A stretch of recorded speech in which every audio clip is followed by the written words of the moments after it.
ಪೂರ್ಣಿಮಾ. ನಿಜವಾದ ಅರ್ಥ ಏನು ಅಂದ್ರೆ ಬರೀ ಚಂದ್ರನ ಬೆಳಕು ಬರುತ್ತೆ ಹುಣ್ಣಿಮೆ ದಿನ ಅಂತ ಅಲ್ಲ. ಹುಣ್ಣಿಮೆ ದಿನ ಏನು ಅಮಾವಾಸ್ಯೆ ಆಗಲ್ಲ. ಆದ್ರೆ ಅಮಾವಾಸ್ಯೆ ಎಲ್ಲಾಗುತ್ತೆ? ಮನುಷ್ಯನ ಮನಸ್ಸಿನಲ್ಲೇ ಆಗತ್ತೆ. ಇಲ್ಲಿ ಕತ್ತಲೆ ತುಂಬಿಕೊಳ್ಳುತ್ತೆ.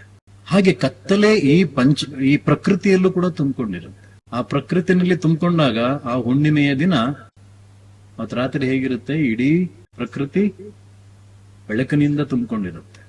ಯಾವಾಗ ಪ್ರಕೃತಿ ಅಂತಕ್ಕಂಥದ್ದಿರುತ್ತೋ ಆ ಪ್ರಕೃತಿನಲ್ಲಿ ಏನಿದೆ? ಪಂಚಭೂತಗಳಿರುತ್ತೆ. 5 ತತ್ವಗಳು, 5 ಎಲಿಮೆಂಟ್ಸ್ ಇರುತ್ತೆ, ಪಂಚಭೂತಗಳು. ಆ ಪಂಚಭೂತಗಳು ಹೇಗೆ ಪ್ರಕೃತಿನಲ್ಲಿದೆಯೋ ಹಾಗೆ ಮನುಷ್ಯನಲ್ಲೂ ಕೂಡ ಪಂಚಭೂತಗಳಿದೆ. ಪ್ರಕೃತಿನಲ್ಲಿ ಹುಣ್ಣಿಮೆ ದಿನ ಬಹಳ ಒಳ್ಳೆ ಎನರ್ಜಿ ಇರುತ್ತೆ. ನಿಮಗೆ ತುಂಬಾ ಒಳ್ಳೆ ಫುಲ್ ಮೂನ್ ಡೇನಲ್ಲಿ ನೀವು ಈಚೆ ಬಂದು ನೋಡಿ, ಹೇಗನ್ಸುತ್ತೆ ನಿಮ್ಮ ಮನಸ್ಸಿಗೆ?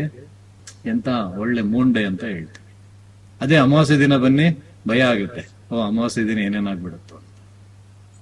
ಆದ್ರೆ ಅಮಾವಾಸ್ಯೆ ದಿನನೂ ಏನೂ ಆಗಲ್ಲ, ಹುಣ್ಣಿಮೆ ದಿನನೂ ಏನೂ ಆಗಲ್ಲ. ಆಗೋದಿಲ್ಲ ನಿಮ್ಮ ಮನಸ್ಸಲ್ಲಿರ್ತಕ್ಕಂಥ ಅಂಧಕಾರದಿಂದ, ನಿಮ್ಮ ಮನಸ್ಸಿನಲ್ಲಿರ್ತಕ್ಕಂತಹ ತಿಳುವಳಿಕೆಯಿಂದ, ಜ್ಞಾನದಿಂದ, ದ್ವಂದ್ವದಿಂದ, ಕನ್ಫ್ಯೂಷನ್ ಇಂದ, ಆ ಅಂಧಕಾರದಿಂದ ನಮ್ಗೆ ಇಂತಹ ಒಂದು ವಾತಾವರಣ ನಮ್ಮಲ್ಲಿ ಸೃಷ್ಟಿಯಾಗತ್ತೆ.